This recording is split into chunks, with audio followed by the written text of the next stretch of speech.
So today I'm upgrading the fuel system on the crane truck. I'm gonna take out the stock fuel system that uses these terrible paper cartridges, and I'm going with spin-on cat filters and a mechanically adjustable fuel regulator. There's a couple reasons why I want to do this. For one, this is a much cheaper setup than FASS, and these filters here are like $100 for the set. And they're a pain to change, and the plastic caps on them always break, and they're difficult, and just they're a mess. They're terrible. Cat filter is much better. At the end of the video, I'll do a complete comparison and a price breakdown to show the cost of installing this compared to installing a FASS or an AirDog lift pump system. I'm gonna remove these internal fuel filters that the 6-liter uses because these are pretty expensive. They're like $200 to replace, and they're a lot more difficult. And I'm gonna replace it with a fuel pump off of a 7.3, just because these, I have a handful of them, and they're under $100 when you buy a replacement one, and they're super easy because they're all like a sealed unit. So I have enough of those. I'm gonna replace it with one of those, and then I got these cat filter bases and this just regulator here. I'm going to take the fuel bowl and I'm gonna end up lopping it off because I don't need any of that with the old regulator and the old filter. So I'll get rid of that. And yeah, now this is a modification I've been wanting to do for a long time, but I just haven't got to it because honestly, I haven't had any issues other than the basic issues with the 6-liter fuel systems. Now, so you have this plastic cap here with a little filter, and I break those every second time I remove them. I don't know why, they're just terrible. And I figured it's time I might as well do the first upgrade with these cat filters on this truck, and if it turns out really well, I will actually end up doing it on my other 6-liters as well. These paper filters come in like a set of 2 with some O-rings, and they're easily over $100 a set depending where you get them. If you get the Motorcraft ones from Ford, they're like $150 for a set, where these are only, you know, 30-40 bucks each. And these filters tend to crush, and draining the water out of them is a real pain. Of course, these cat spin-on filters have a much smaller micron rating and an actual water separator in them. And they should last a whole lot longer since these are much larger filters, as you can see, than the original Ford ones. I also like running a mechanical fuel pressure regulator because I can actually adjust it to a few PSI higher than what the stock is. Like people, you can get a Blue Spring upgrade or do a BB upgrade, which I've shown in a previous video, to boost your PSI about 10. And this helps your injectors last a bit longer. 7.3 fuel pump actually does have the push to connect fittings, so I shouldn't have to do too much fuel line cutting down there. I would like to keep as much of the steel and braided lines as possible though. Simplicity and repairability is another reason why I'm going with a setup like this instead of a FASS or AirDog lift pump. Because if the FASS or AirDog system piles up a pump while I'm out in the middle of nowhere or, you know, in some small town, I can carry a bunch of these extra fuel pumps and they don't cost much. Otherwise, every parts store has one of these or can get one that same day for under $100, where otherwise if you need to replace a FASS or AirDog lift pump, it's going to cost you a whole lot more, and not everywhere stocks it. And in my opinion, this should work just about as good. So I'm going to start by removing all these fuel lines and all this wiring from the fuel pump down here on the frame rail. And I'm probably going to end up running the fuel filters on the outside here. Maybe if I can run them as high as possible without interfering with the parking brake cable. I would like to keep them down here, but as high up off the road spraying from hitting any rocks or anything as possible. So there's our suction from the tank, and on top is our return. And then this should be pressure to the fuel rail. And the great part is the fuel pump will just go right in line of these guys here. So I can just kind of tee off of there to run through the filters and then hopefully return to that. I'll see what I can find to run these push to connect fittings, hopefully somewhat nicely. And the return line, I'll just be able to run right back through. And then we have some wiring here. This wire, these 2 wires here are for the fuel pump. It's just a positive and negative, which works well because I can just snip that pigtail off and put some ring connectors on there and run it to the fuel pump that I'm going to put on there. And then these guys, this plug right here is for the water sensor to tell me if there's water in the fuel, and I'm not going to be using that. So hopefully I don't have any issues just having that guy unplugged. If I need to, I'll just take the sensor and plug it into there, and I don't know, seal it up somehow. But otherwise, that's it for the wiring. So that's pretty straightforward.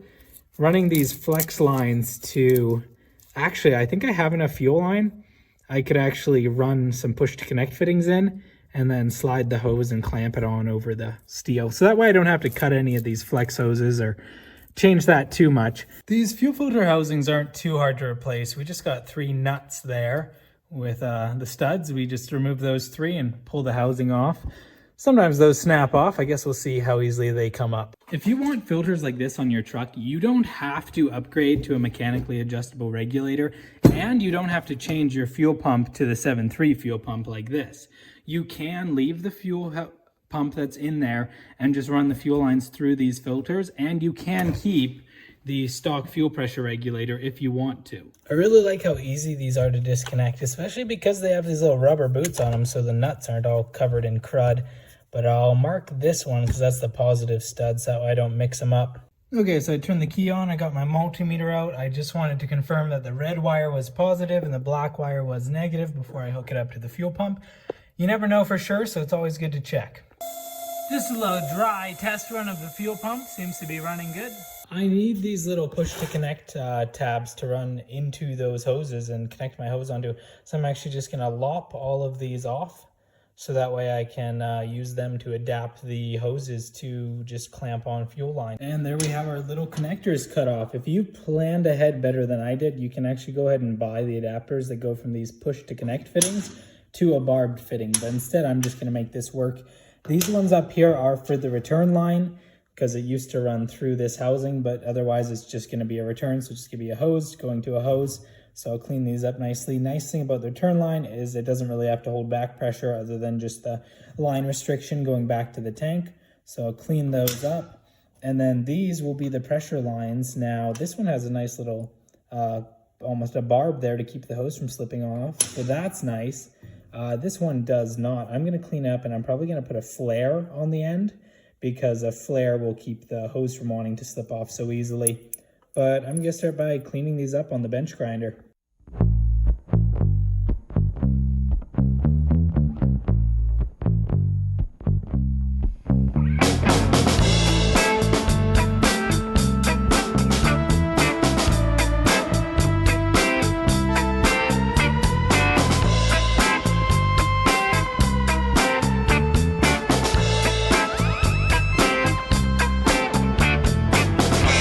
These guys are done for the return line now. I'm just quickly washing all the bits of metal flakes and stuff out of there. It's pretty clean to me.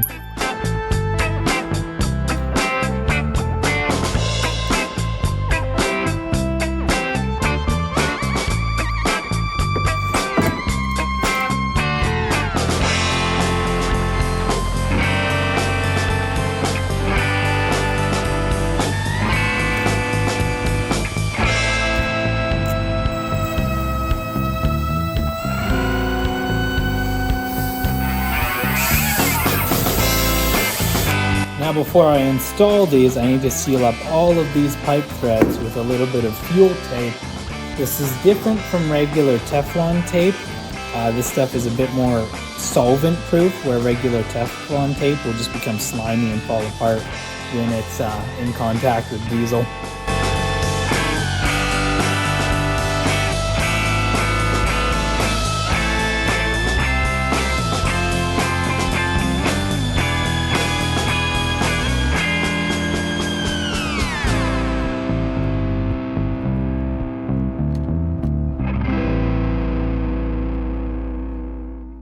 Now I just got to figure out the spacing of these holes to drill on the frame. Lucky to me, they're 2 inches apart, which helps. And then it looks like from the center line, we're just, 1 inch in the center and then 1 inch up. That makes it really easy. I like when manufacturers create spacings like that that are easy to figure out.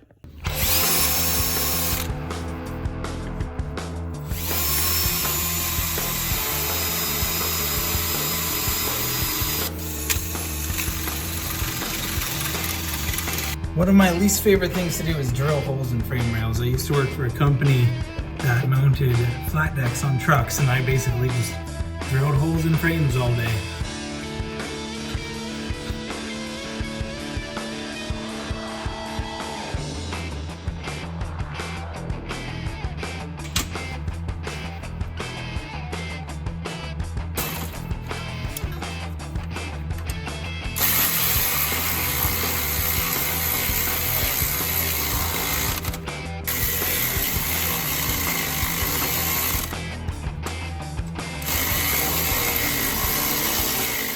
look at those filters up there nicely. The crossover tube was just like a little 3-inch piece of hose that I clamped on in there. It was a little bit of a pain to get in there, but honestly not too bad. Nice thing about these filter bases is too, they are generic, so Baldwin or Fleetguard, you know, if I don't want to buy the Cat ones, there's lots of other filters that fit on these, or obviously if the parts place doesn't have them in stock.